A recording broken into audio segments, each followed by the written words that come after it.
gagner beaucoup d'argent et aimait faire étalage de sa réussite. Il était comme ça, c'était sa façon d'être. On sait qu'il aimait jouer, parfois trop. Il avait des dettes de jeu et il avait quelques soucis avec le fisc. Lorsqu'il se fait tuer, ses 2 ex-femmes et sa petite amie sont suspectées. Mais le tueur a été négligent. Même en planifiant chaque détail, vous ne pourrez jamais penser à tout. Bonjour, soyez les bienvenus sur ce plateau pour 2 nouvelles affaires des enquêtes impossibles et merci de nous être fidèles. David Nixon, un riche promoteur immobilier, joueur invétéré, a été assassiné. Et son corps, à moitié carbonisé, retrouvé abandonné dans un terrain vague. La police s'interroge. S'agit-il d'un règlement de compte entre hommes d'affaires peu scrupuleux ou la mafia des casinos est-elle impliquée? À moins qu'il ne faille chercher la vérité du côté de ses ex-compagnes. 2 épouses desquelles il a divorcé et une jeune maîtresse ambitieuse qu'il s'apprêtait à quitter à son tour. Au début des années 2000, le marché de l'immobilier est en plein essor dans la région de Dallas-Fort Worth, au Texas. Et David Nixon fait fortune. C'était un personnage. Il était toujours jovial, toujours souriant. Il aimait les belles choses, les beaux vêtements, les belles voitures et les belles femmes. David Nixon vend principalement des propriétés à Grapevine, au Texas, juste à la périphérie de Dallas-Fort Worth. Grapevine est une ville très animée, une ville de banlieue type. Les personnes qui y vivent sont aisées, mais ce qui intéresse tout le monde, c'est le lac. Les gens veulent construire de jolies maisons autour du lac et vivre à proximité. Mais la vie idyllique de David tourne au cauchemar un dimanche soir lorsque son ex-femme entre dans le commissariat central de la police pour signaler sa disparition. Elle déclare qu'il avait rendez-vous pour dîner avec leur fils de 10 ans ce soir-là, mais qu'il n'est pas venu, ce qui n'est pas dans ses habitudes. Elle ajoute qu'il ne répond pas à ses messages. David Nixon était un excellent père qui avait gardé le contact avec son fils, même après son divorce. Il était toujours en contact avec lui. Je ne peux pas vraiment l'expliquer par des faits, mais mon instinct me disait que le cas de ce type était particulier. C'était plus qu'une banale affaire de disparition. Quelques heures plus tard, un automobiliste remarque un incendie sur le parking d'un bâtiment désaffecté à un peu plus de 15 km de là. Lorsqu'il s'approche, il découvre avec horreur ce qui ressemble à un corps humain. La partie supérieure du corps se consumait dans les flammes. On a pensé que le tueur avait utilisé un produit inflammable comme de l'essence.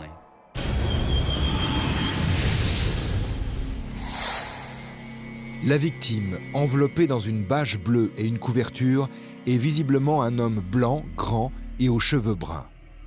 Les empreintes dentaires confirment qu'il s'agit de David Nixon. Il semblerait qu'à un moment, on ait essayé de faire passer le corps dans le caniveau, mais il était trop volumineux. Si le corps de David était vraiment passé dans cette canalisation d'évacuation de 2,50 m, on aurait très bien pu ne jamais le retrouver.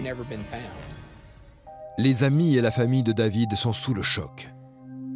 C'est une façon bien cruelle de mourir. Se faire brûler.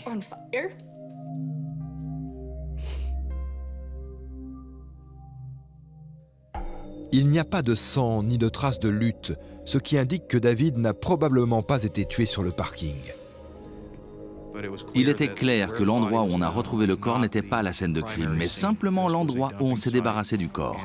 C'est là qu'on y a mis le feu pour détruire les preuves éventuelles. Le corps de David était enveloppé dans une couverture, un indice qui permettra peut-être de retrouver le lieu du crime. Dans les restes carbonisés de la couverture, on a trouvé un ensemble de filaments, comme des fils très fins. Une couverture standard ne contient pas de fibres métalliques, à moins qu'il ne s'agisse d'une couverture chauffante, par exemple une couverture électrique. Le médecin légiste constate qu'il y a une côte fracturée, ce qui lui permet de découvrir une trajectoire de balle qui part du flanc gauche de David et traverse son cœur. Donc, David a été tué par balle. C'était une arme de poing de petit calibre. Ils n'ont pas pu déterminer le calibre parce qu'on n'a jamais retrouvé la balle. Aux yeux des enquêteurs, il est suspect que l'ex-femme de David ait signalé sa disparition seulement 3 heures avant la découverte de son corps. Et la police apprend bientôt qu'elle pourrait avoir un mobile qui pèse $1,5 million.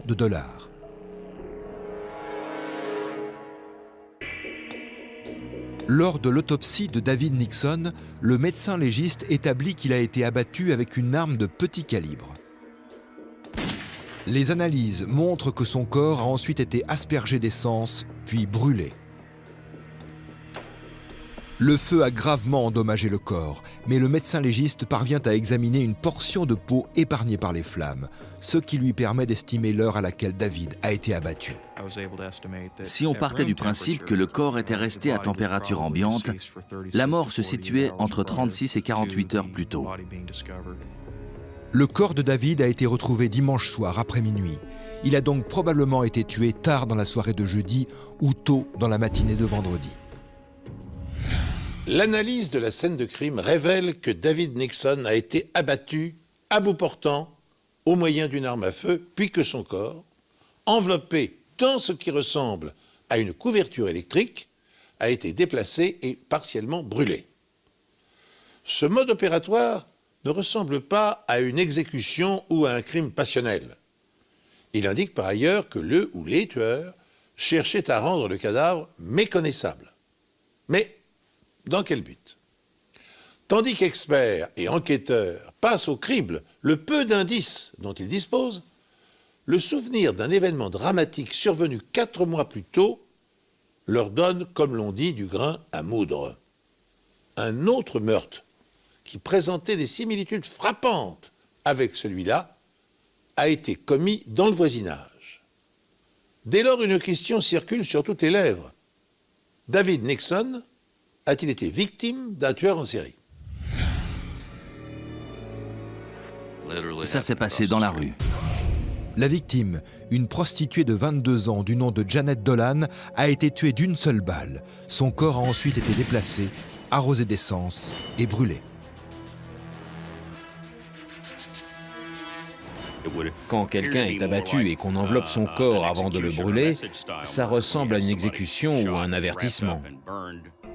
Mais si les similitudes entre les deux affaires sont frappantes, les différences le sont tout autant. David était un homme, Janet une femme. David Nixon était riche, il n'avait pas d'antécédents judiciaires et n'était pas du genre à se mettre en danger. Janet Dolan était tout l'inverse. Elle s'était probablement retrouvée dans une drôle de situation, avec des gens qu'elle ne connaissait pas. De plus, le meurtre de Janet ressemble plus à un crime d'opportunité qu'à un acte prémédité. La police en conclut qu'il est possible, mais très peu probable, que les deux affaires soient liées. Les enquêteurs ont une piste. Il y a des preuves sur la scène de crime. Ils ont découvert des empreintes de pneus à 3 mètres du corps de David.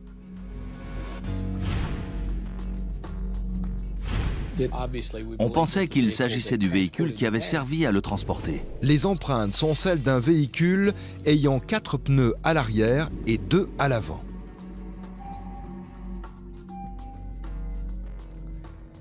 Il y avait 2 jeux de pneus différents à l'avant et à l'arrière. Les empreintes étaient complètement différentes. Mais qui pouvait souhaiter la mort de David Nixon?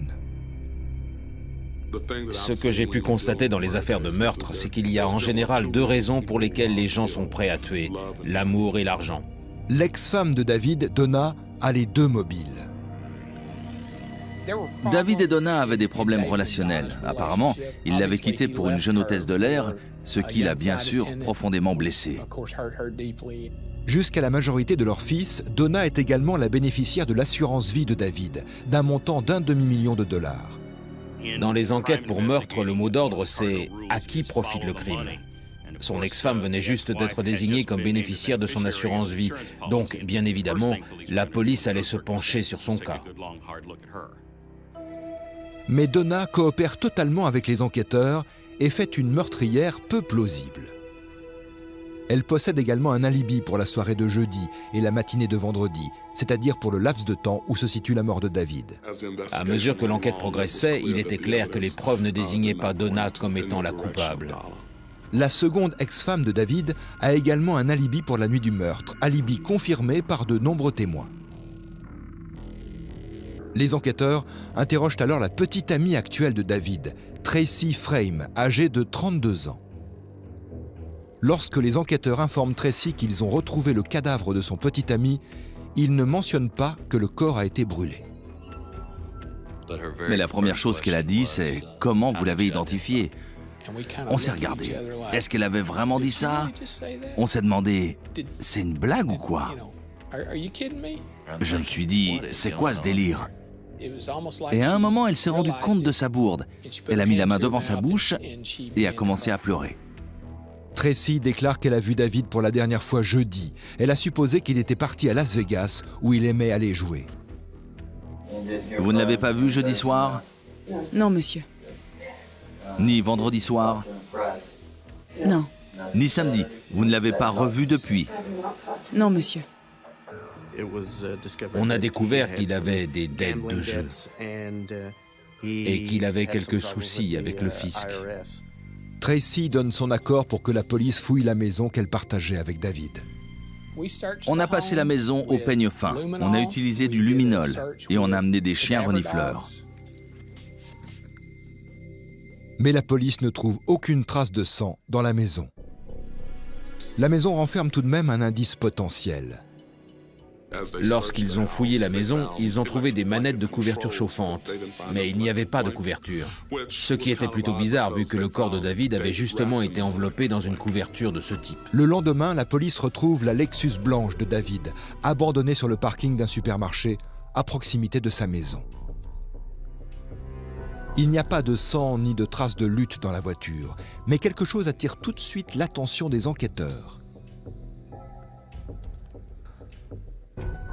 L'une des premières choses qu'ils ont remarquées, c'est que le siège était tout près du volant, ce qui indiquait que la dernière personne à avoir conduit la voiture était bien plus petite que David Nixon, en tout cas que ce n'était pas un homme de sa taille. Les enquêteurs espèrent que les caméras de surveillance du supermarché permettront d'identifier la personne qui a laissé la voiture de David sur le parking. Lorsque la police interroge Tracy Frame, la femme qui partageait la vie de David Nixon, elle affirme que David se rendait à Las Vegas la nuit où il a disparu. Tracy admet également qu'elle n'a pas d'alibi pour la nuit du meurtre de David. Elle dit être restée seule à la maison. En tant que membre de la famille, on ne savait pas grand-chose d'elle. Il ne l'amenait jamais avec lui quand il nous rendait visite. Je ne lui avais jamais parlé au téléphone. Elle était vraiment un mystère pour nous tous. En faisant des recherches, la police découvre quelques détails intéressants au sujet de David et de Tracy. Le couple s'est rencontré à une fête, peu après le second divorce de David. Tracy est comptable et n'a pas d'enfant. Peu de temps après le début de leur relation, David achète 2 voitures assorties, une Lexus noire pour Tracy et une Lexus blanche pour lui-même. Selon les enquêteurs, Donna, la première épouse de David Nixon, possède 2 mobiles qui auraient pu la pousser à attenter à ses jours. C'est une femme bafouée, son mari l'ayant abandonnée pour épouser en secondes noces une jeune hôtesse de l'air. Et elle est en possession d'un contrat d'assurance vie d'un montant d'1 demi-million de dollars. À la vengeance s'ajouterait l'appât du gain. Pour autant, Donna n'ignore pas que son fils âgé de 10 ans est très attaché à son père et qu'il aurait été cruel de l'en priver. Autre argument qui plaide en faveur de son innocence, tout comme la seconde épouse de la victime, elle possède un alibi solide pour la nuit du meurtre. L'attention des policiers se tourne alors vers Tracy Frame, la maîtresse de David Nixon. Et cette fois, 3 indices semblent l'incriminer. D'abord, sa réaction étonnante et ambiguë à l'annonce de l'assassinat de son amant. Pourquoi, en effet, a-t-elle aussitôt demandé aux enquêteurs comment ils étaient parvenus à identifier le corps? Eux seuls, et le meurtrier, savaient qu'il était partiellement carbonisé. Ensuite, le siège conducteur de la voiture de Nixon a été avancé, ce qui tend à prouver qu'une femme l'avait conduite quelques heures avant le crime. Enfin, dans la maison qu'occupaient David et Tracy, les policiers ont découvert des commandes de couverture électrique. Or, c'est dans une couverture de ce genre que le cadavre a été emballé. Autre information, et non des moindres, redevable d'arriérés d'impôts, et afin d'éviter une saisie, Nixon avait décidé de mettre sa maison au nom de Tracy Frame. Puis, il avait regretté cette décision hâtive.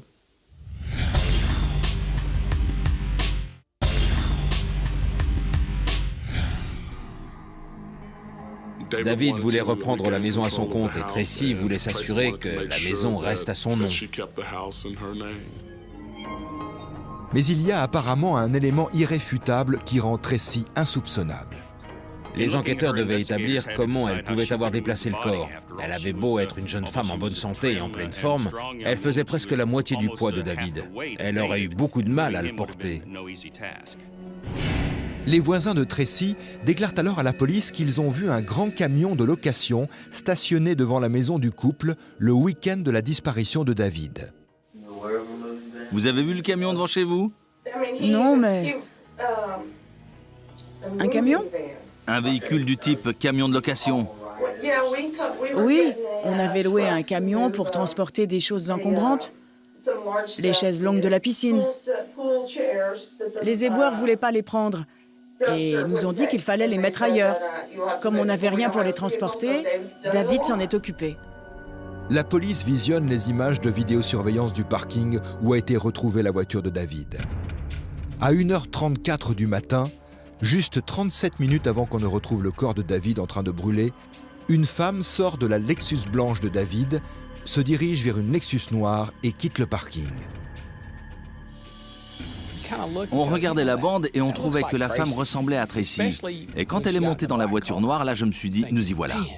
4 heures plus tôt, la Lexus noire entre sur le parking. La même femme en sort, traverse le parking, monte à bord d'un camion de location et s'en va. Les bandes montrent que la veille, dans l'après-midi, cette même femme a garé le camion de location sur le parking, puis est repartie à pied avec un grand chien noir.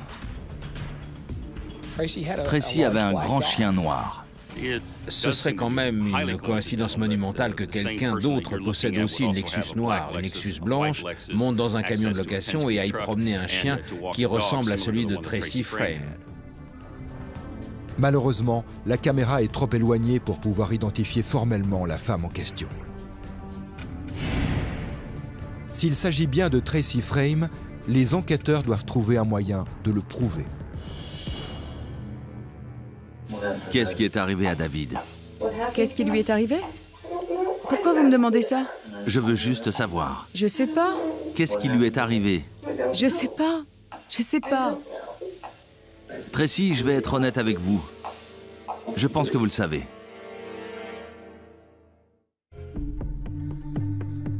La police possède des vidéos de surveillance montrant une femme non identifiée garant 2 voitures différentes sur le parking d'un centre commercial à côté d'un grand camion de location. Les 2 voitures correspondent à la marque et au modèle de celle de David Nixon et de sa petite amie Tracy Frame. La police possède également des images où l'on voit la même femme entrer dans le magasin le soir où le corps de David a été découvert.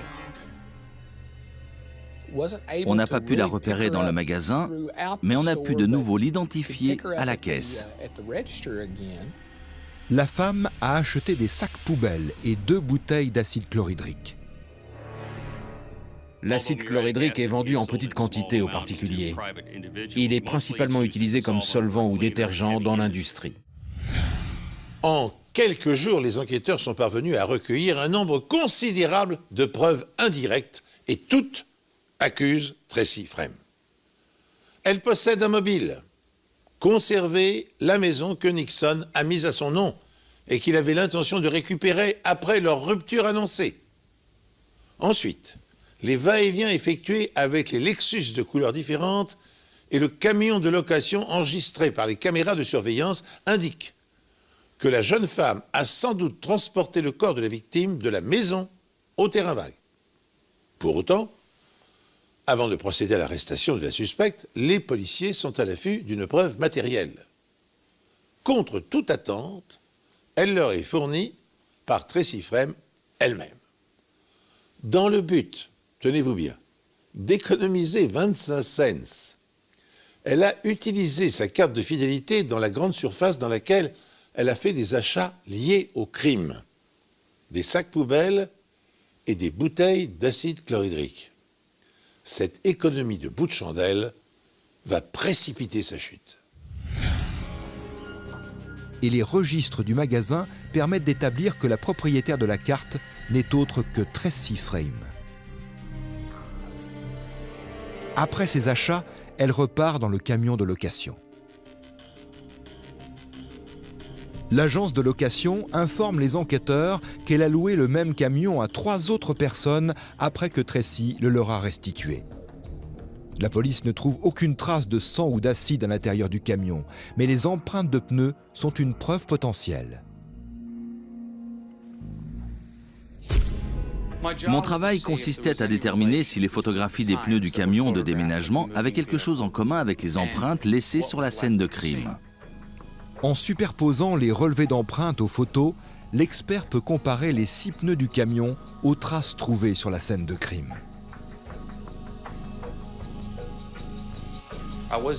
J'ai pu établir que les 6 pneus, qui présentaient 2 types différents de bandes de roulement, et donc 2 types différents de caractéristiques techniques, correspondaient de façon très nette aux empreintes retrouvées sur la scène de crime. En d'autres termes, il est presque certain que c'est le camion de déménagement de Tracy qui a laissé ses empreintes de pneus. Mais une question reste sans réponse. Beaucoup de gens nous ont demandé comment une femme de la taille de Tracy avait pu déplacer un homme de cette taille. La réponse ? Un diable était compris dans la location du véhicule de déménagement. Il lui suffisait de mettre le diable sur le lit à côté de David et de faire rouler son corps dessus, puis de l'harnacher. Une fois David attaché avec des sangles, elle n'avait plus qu'à tirer. Les enquêteurs pensent que Tracy savait que David allait la quitter et qu'elle a voulu garder la maison, qui était toujours à son nom. Tard dans la soirée de jeudi, alors qu'il est endormi, elle tire sur David avec une arme de poing non enregistrée qu'il gardait dans la maison, selon les dires de ses amis. Elle enveloppe le corps dans des couvertures. Le lendemain, le vendredi, elle se rend avec la voiture de David à l'agence de location où elle loue un camion de déménagement. Elle attend la tombée de la nuit et utilise un diable pour charger son corps dans le camion. Ensuite, elle conduit pendant environ 23 km jusqu'à un parking isolé où elle essaie de se débarrasser du corps dans une bouche d'évacuation.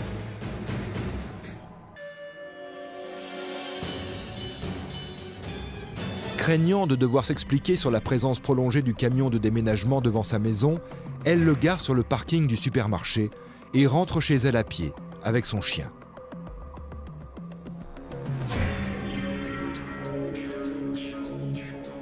Dimanche soir, elle retourne au supermarché, achète des sacs poubelles et de l'acide chlorhydrique.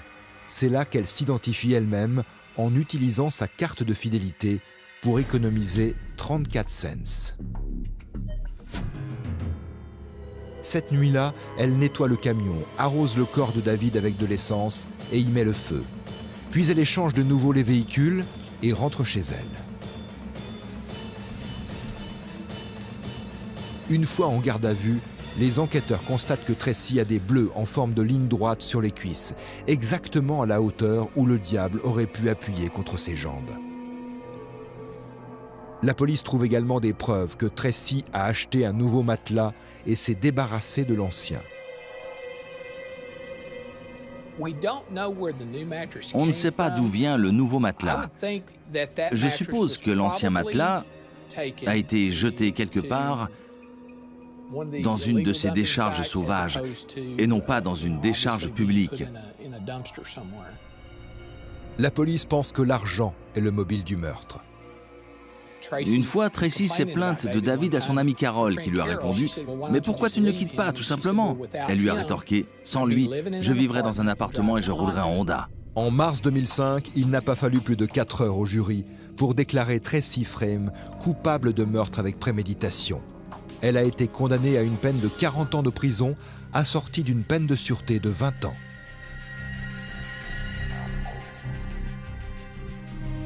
La police a fait le compte de toutes les coïncidences cumulées. La Lexus noire, la Lexus blanche, le camion de location, la femme promenant son chien. Et à ce moment-là, ils ont découvert que sa carte de fidélité avait été utilisée pour acheter de l'acide chlorhydrique. Ça faisait trop pour qu'elle ne soit pas coupable. Vous savez, le fait qu'elle ait utilisé cette carte pour économiser, quoi, je ne sais pas, 34 cents ou quelque chose comme ça. Incroyable. Dans cette affaire, c'est la science et seulement la science qui a désigné la coupable. Je veux dire, il n'y avait vraiment aucun doute. Ça lui a été fatal. Même si vous planifiez chaque détail, vous ne pourrez jamais penser à tout. Si le juge le décide, Tracy Frame sera remise en liberté conditionnelle au terme de 20 ans de détention. Elle sera alors âgée de 52 ans. Et pendant 20 ans supplémentaires, elle devra vivre avec une épée de Damoclès suspendue au-dessus de sa tête. Que n'a-t-elle pris le temps de réfléchir avant de commettre l'irréparable? Aveuglée par l'appât du gain, elle n'a à aucun moment mesuré la gravité et les conséquences de son acte. Comme nous l'avons vu tout au long de cette enquête, les policiers ont exploité tous les indices qui s'offraient à eux. Et ils n'en ont négligé aucun. L'analyse des traces de pneus du camion de location, le dépouillement des enregistrements des caméras de surveillance, l'examen de la couverture chauffante ayant servi à emballer le corps, la liste des achats effectués par Tracy dans le magasin pour tenter de rendre le cadavre méconnaissable. Mais la seule preuve matérielle irréfutable qui a permis aux policiers de boucler leur enquête leur a été fournie par Tracy Frame elle-même. Sa carte de fidélité l'a définitivement trahi. Pour réaliser une économie de 25 cents, elle a fait capoter son plan machiavélique. Car comme le disait Michel Audiard dans l'un de ses films, l'avarice est le pire défaut qui existe. Si l'on compte ses sous, on compte aussi ses sentiments.